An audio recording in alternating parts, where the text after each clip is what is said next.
Good morning, everybody. Starkey Farmstead. So my name is Samantha, and I am shocked. I am shocked. I finally actually agreed with Candace Owens on something. Shocker of the century.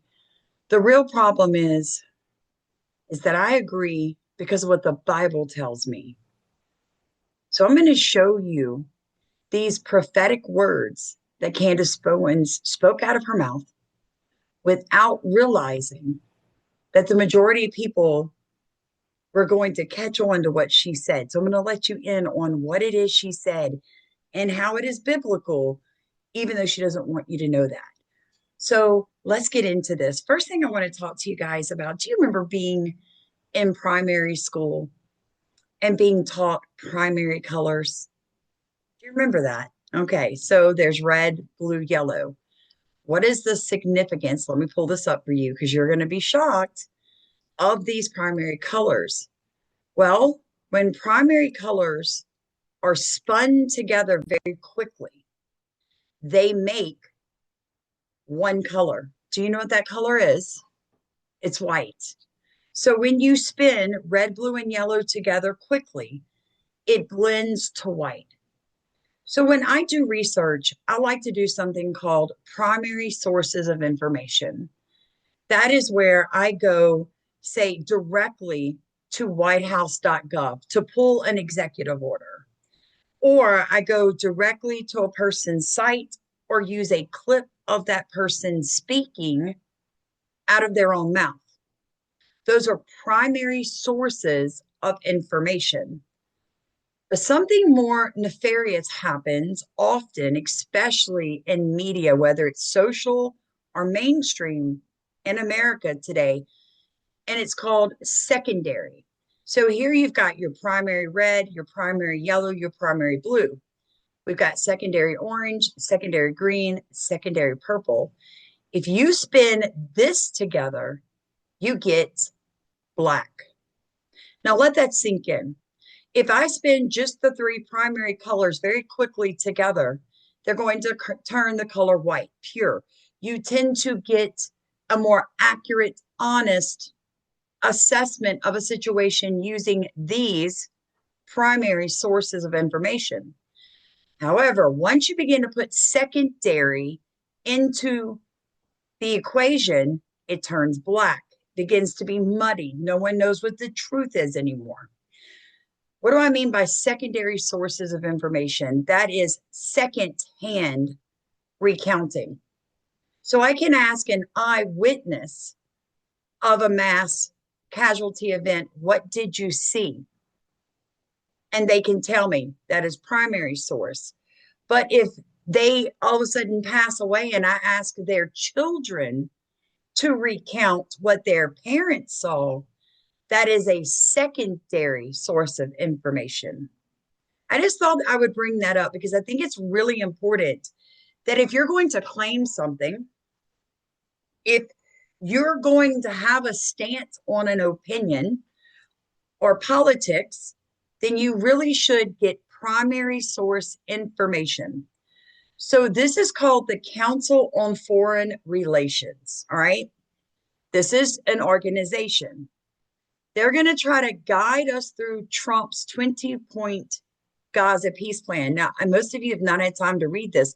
So I want to point out to you some of the things that made the hair on the back of my neck stand up.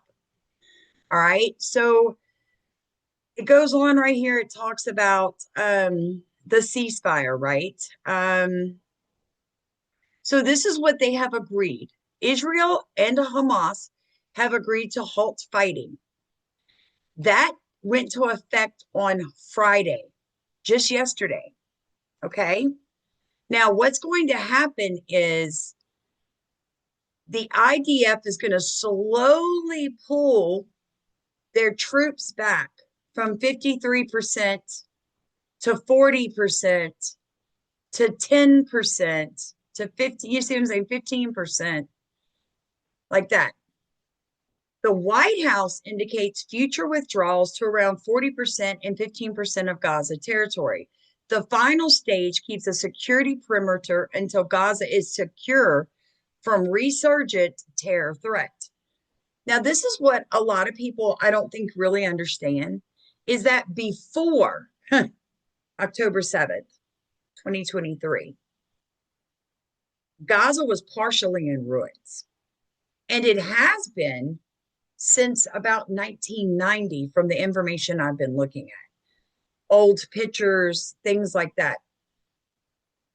It just seems that ever since Israel pulled out and gave Gaza to the Palestinians, it's become not maintained.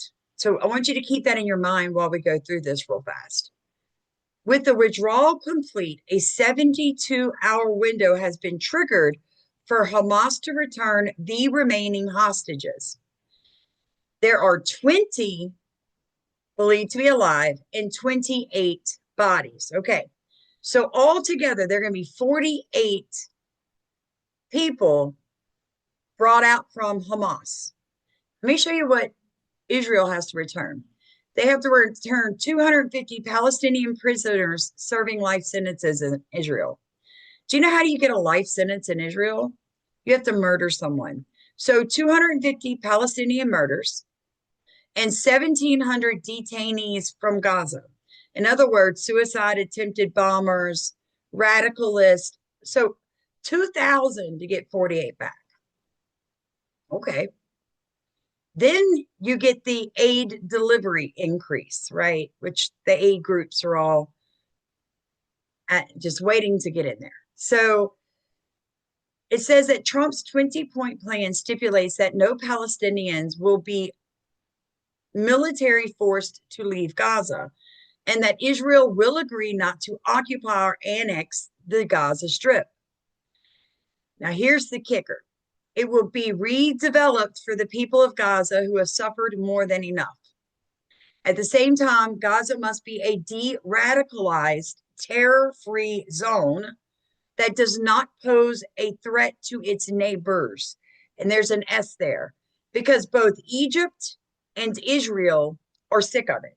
So I know people focus on Israel, but you really need to broaden the information you're getting. The Egyptians have had enough of the Palestinians, all right? In fact, they closed their border and refused to allow people to leave Gaza and go into Egypt. They said, no, you're radicalized. We don't want you here. So the United States and Arab and other international partners will join forces to form an international stabilization force, ISF. Sorry, it's really early in the morning here. They will deploy them to Gaza for security to undergo the transition from war to peaceful governance. So they're going to train and support vetted Palestinian police forces. Yeah, we saw that work so good in the Middle East before, right? Now, this is what I want you to focus on. It will be a temporary transitional governance of a technocratic, apolitical Palestinian committee. I think I'm the only channel on the internet lately that has connected the need for a technocratic government and the Antichrist. Mormons wanted a technocratic government. Almost every single Islamic terrorist country that is controlled by Muslims have a technocrat for a government. Look it up. That means the church controls the country, controls the people. That is how America became a thing, because Protestants were like, woo, we really don't want to live under the technocracy of the Catholic Church any longer, right? So there'll be a board of peace, as Trump calls it, that will be set up. Funny thing, the British Prime Minister, Tony Blair, who I think we all can agree is like owned and controlled by Qatar, is going to be there. So then there'll be an independent monitor group that will oversee the demilitarization of Gaza. Anyway, you can go look at all this, but basically there will be economic reform. And what they want to do is rebuild and reconstruct everything. And guess who's going to be like back in it? The World Bank, right? The Jesuits. So you guys, I don't know, but this, I'm a little frustrated with it. I think that it's robbery. The world's going to have to pay for it. And let's just be honest, the Palestinians are just going to blow it up again. They're radicalized, their children are radicalized. But I want to show you where Candace Owens spoke truth. She brought prophecy into her show for the first time that I think I've ever seen it. But the way she presented it was wrong. Okay. She actually mixes up the truth. So I agree that people who are involved in this Gaza deal are going to end up being cursed, but I believe it coming from the Bible. All right. By the way, YouTube does not pay me. No, Israel does not either. I do this because it's the right thing to do to educate people. If you'd like to support our channel, look in the top of comments. We are 4 days from surgery for my husband, and anything you would like to send to row in our boat would be so appreciative. All right, so let you hear what she brings up. By the way, she shows this guy and she tries to say that everything that he says right here is somehow horrific. So I'll let you start there. You guys have it in your heart to say thank you. Thank you to Jared Kushner and Donald Trump and Bibi Netanyahu, who are just business partners playing a role, convinced that we're all so stupid. I mean, let's roll the clip back from Jared Kushner when he sat down at Harvard, Mossad operation, to speak about their aim. This is February 15th, 2024. Take a listen. There are real fears on the part of Arabs, and I'm sure you talk to a lot of them, who think once Gazans leave Gaza, Netanyahu's never going to let them back in. Maybe, but I'm not sure there's much left of Gaza at this point. So, if you think about even the construct, like, Gaza was not really a historical precedent, right? It was the result of a war, right? You had tribes that were in different places, but then Gaza became a thing. Egypt, used to run it. And then, over time, you had different governments that came in different ways. So you have another war, usually when wars happen, borders are changed historically over time.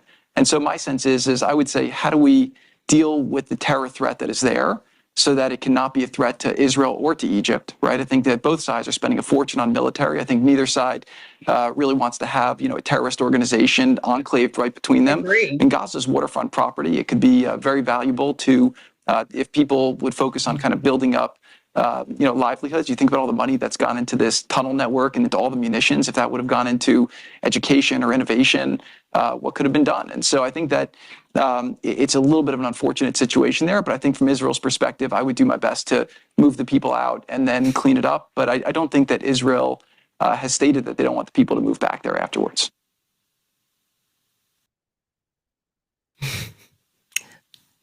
And Trump wants a Nobel Peace Prize, by the way, for the planned ethnic cleansing so that they could profit on the land and turn it into a beach town. So let me say this. This is our never again, okay? This is a Holocaust. A Holocaust just happened. No, a real Holocaust just happened. No. And we will never forget this. You need to tell your children what happened in Gaza. You need to tell them exactly who did it, exactly whose families were involved in this. And when you hear in the future somebody tell you, like, we're going to Gaza Beach for a vacation, you need to look at them like they are the absolute vermin of our society, because they are. They are. Their children will be cursed, okay? If you go and you play in the sand where you know that your forefathers planned to mass murder children, you will be cursed. Every person who steps foot on that, every family that is set to inherit what they did, they will be cursed. Your children's children will be cursed. All right. So the only thing that she said that was honest in that entire clip was, you're going to be cursed. Excuse me. And let me explain to you. First off, let's just get this out of the way. What happened in Gaza was not a genocide, or there would not be people, hundreds of thousands of them, flocking back to Gaza. The population has gone up. It has not gone down. So get your facts straight. Get your primary source facts straight. Now, second, all right, how many of you believe visiting Alaska, Hawaii, Guam, any of those countries, that you are cursed to go step on those beaches? How many of you believe that? How many of you been to Hawaii, Maui? Do you know how much blood was spilt to take those beaches from the indigenous tribes? Right. Put it in perspective. Excuse me. Now, people are going to be cursed for this Gaza deal. They absolutely are. And their children's children are going to be cursed, but not for the reason that Candace Owens wants you to believe. Because let's be very honest. Had the money, had the people in Gaza, the Palestinians, been focused on cleaning up their streets and educating their children and building resorts, they would be extraordinarily rich. You have a desert in the Middle East with this beautiful beachfront property. In fact, I just watched a young Palestinian girl in 2024 as she, played around in the water on that beach. If you've not taken the time to go look at the area we're talking about, it's prime real estate. It could have and should be available to the people of the Middle East and those that want to pay money to go there to bring income into their communities, but it's a war zone. Okay, let me explain something to you.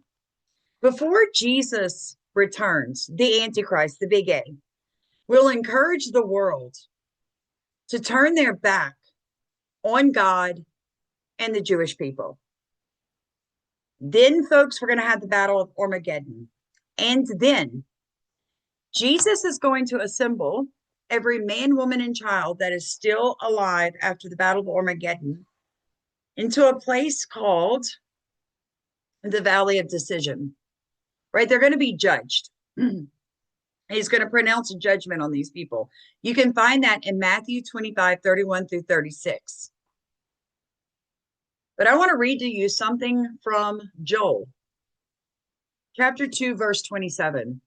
And you shall know that I am in the midst of Israel, and I am the Lord your God, and none else, and my people shall never be ashamed. So God is in the middle of Israel. He's not talking about the middle of people called Israel. He's talking about the land called Israel, and I'm fixing to get to that. Then we're going to jump to Joel 3, where it says, verse 11, assemble yourselves and come, all you heathen, and gather yourselves together around about, thither cause thy mighty ones to come down, O Lord. Let the heathen be wakened, come up to the valley of Jehoshaphat. For there I will sit to judge all the heathen round about. What is he going to judge people on? He's going to judge people on what they did to the Jewish people and to the land of Israel. Gaza belongs to Israel. Yes, I know Israel gave it up. That's on them. All right. But everybody getting involved in the middle of this is going, the nation and the people are going to be judged. Now, I want to show you something. This says the significance of the covenant, Abraham's vision. A lot of people get this very confused. I'm sorry, guys. There was a hydrocarbon explosion in my community. Ever since, I've just been, it's just horrific. In Genesis 12 and Genesis 15, we have passages that define the Abrahamic covenant. Now, I know a lot of people don't talk about this. The Bible is a primary source of information. In fact, it's the only source of information. I understand that people like Candace Owens want you to believe something that is not true. But let me explain something to you. If you are a Christian, you had better listen. Genesis 12, 1 through 3. Now the Lord said to Abram, go to your country and your kindred and your father's house to the land. To the what? To the land that I will show you. To the land that I will show you. Land, people. And I will make you a great nation. I will bless you. I will make your name great so that you will be a blessing. And I'm fixing to show you how Israel is a blessing to the land that God gave them. I'm fixing to show it to you. Don't go anywhere. And make your name great so that you will be a blessing. I will bless those who bless you, and I will dishonor you. And him who dishonors you, I will curse. So Candace Owens was not lying when she said people who are involved in this Gaza Strip nonsense are going to be cursed, them and their children. But it isn't because they want to make Gaza peaceful, prosperous, or beautiful. It is because Gaza belongs to the Jewish people, not the Arabs. And in you, all the families of the earth will be blessed. In who? In Abraham. Abraham was Jewish. Genesis 15:1. After these things, the word of the Lord came to Abram in a vision. Fear not, Abram, I am your shield. Your reward shall be very great. Genesis 15:5, 7. And he brought him outside and said, look toward heaven and number the stars, if you are able to number them. Then he said to him, so shall your offspring be. And he believed to the Lord, and he counted it to him as righteousness. And he said to him, I am the Lord who brought you out from Ur, or of the Chaldeans, to give you this land to possess. What do you not get about there's a covenant with Israel, the land, and the Jewish people? Genesis 15:18 through 21. On that day, the Lord made a covenant with Abram, saying, to your offspring, I give this land. From the river of Egypt to the great river, the river of Euphrates, the land of the Kenites, the Kenzanites, the Kadamites, the Hittites, the Perizzites, the Raphaim, the Amorites, the Canaanites, the Girgashats, and the Jebusites. People, all these tribes are now the countries in the Middle East. And there are pastors who have done the research and they know them. The best one I can send you to is evangelist Jonathan Shuttlesworth, him and his father, because the grandfather, the father, and the son have all done this 3 generations straight. I know that people desperately want to believe that God took that covenant back. But that is a lie straight from hell. And I'm going to tell you this again. Anybody who tries to remove even an inch of this covenant land from the river to the sea, does that make sense to you now? That's Satan chanting. So if you're out here chanting from the river to the sea and you call yourself a Christian, you're cursing you and your seed. Folks, I know this is not popular, but I don't do this to be popular. I do this because honest to God, I don't want you to go to hell, man. I don't want you to curse yourself out of ignorance. Anyone that moves the boundaries of the covenant with Abraham and God will be cursed. If Israel still had Gaza, it would be a beachfront resort. It would be phenomenal.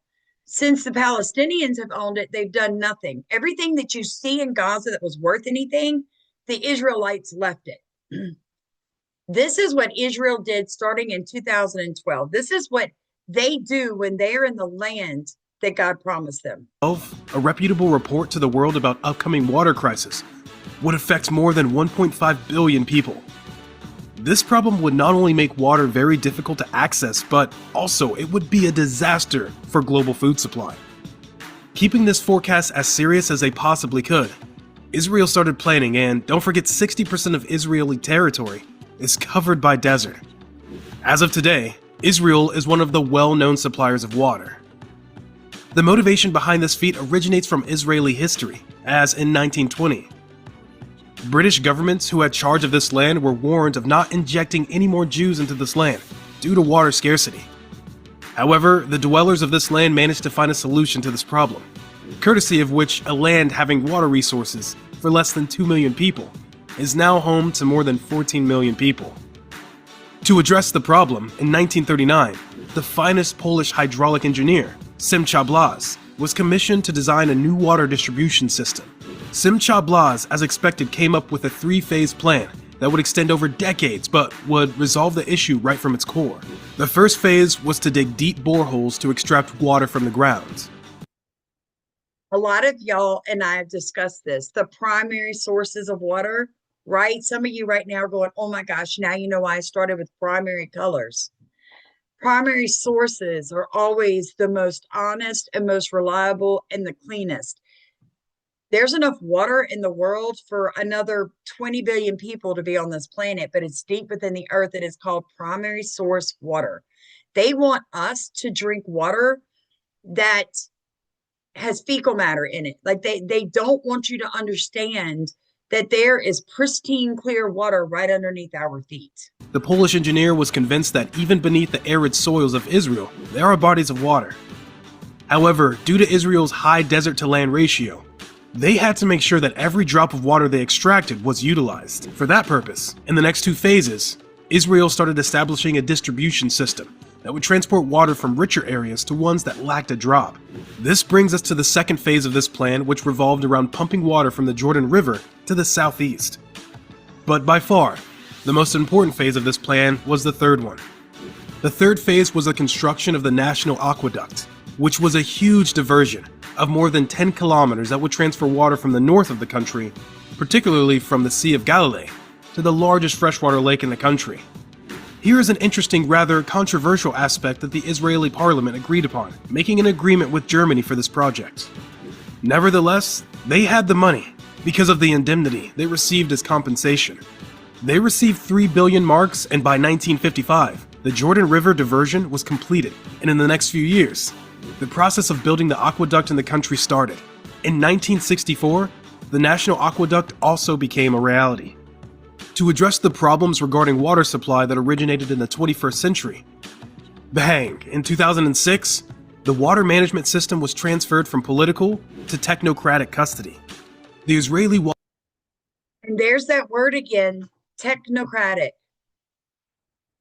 Water Authority was created, whose mission is to manage this system in a highly professional manner. They started charging for the seamless supply of reliable water because building water infrastructure cost a lot. And another reason was to promote the idea of saving water, because when people have to pay more, they start consuming less. As a direct response to this decision, residential water consumption of the county depleted by 20%. This is not the only authority working for the betterment of water distribution, but Israel also ventilated the air of new companies lining up to innovate in this perspective. Agricultural in Israel has flourished amazingly, thanks to the seamless supply of water. Every year, Israel manages itself $2 billion worth of agricultural sales, and interestingly so, major share revenues come from fruits and vegetables. They developed a technique called drip irrigation that allows saving 6% of water while improving crop yields. This technique involves watering the plant drop by. And by the way, drip irrigation is what farmers like myself use. Y'all, let me tell you what, Israel's blessed. Israel is blessed. The Israeli people are tremendously smart, the Jewish people. Drop directly to the root. This technique was improved by another technique called fertigation, which involves drip irrigation with fertilizer. I will link all of this in description. People always say, I want to see this video. I want to know who that person is. Go to the description of the video right underneath the title where it says more and look it up, friends. I put it all right there for you. By the way, if you've not picked up your copy of Growing Under a Poison Sky, please do. Some of the techniques that I use in here, the people in Israel, the Jewish people use. And I talk about how the Bible is an agricultural book. So it's very interesting. You can get it at Amazon, you can get it on Kindle, you can get it on eBay, Barnes and Noble, even online at Walmart if you do your shopping at Walmart. But I just wanted to tell you, Candace Owens isn't lying when she does say, you will be cursed, but not cursed for going to beachfront property. Are you cursed when you go to Hawaii on your anniversary? Be careful. I also heard she's taking a 10-day break right in the middle of confusing the world about who shot and assassinated Charlie Kirk. I find that very odd. She came full circle. Now she believes the FBI report and she left everybody just insanity. Anyway, I wanted to share all this with you. I have a lot to do today. Tomorrow, my husband and I will be going to our church, having him blessed, prayed over, and anointed. Monday, we leave. We have someone coming to stay here on the farm to take care of everything. We will not be back till Thursday. I don't know when I'll be doing another video. I'm sure I'll do one between now and Monday. You know, I love you guys. I love to learn and I love to share what I learn. Understand this. The reason why nobody's going to buy me is because I'm always going to learn. I'm always going to research. And it is my anointing to teach. So once I learn something, I'm going to share it with you, whether anybody rose in my boat or not, because God gave me a calling. And as long as I'm walking in what the Lord has called me to do, I am exceedingly and abundantly blessed. When you step out, what God has called you to do in your life, you become exhausted, worn out, disgusted, and frustrated. So I love you guys. I hope that this helps you understand a little bit better about why the Middle East is like, but just so you know, Jerusalem will be where Jesus has his 1,000-year reign. He will sit and rule from Jerusalem, right? Remember, there are only 15 million Jews in the entirety of the world. That's less than the people in New Jersey. Love you guys. Be blessed.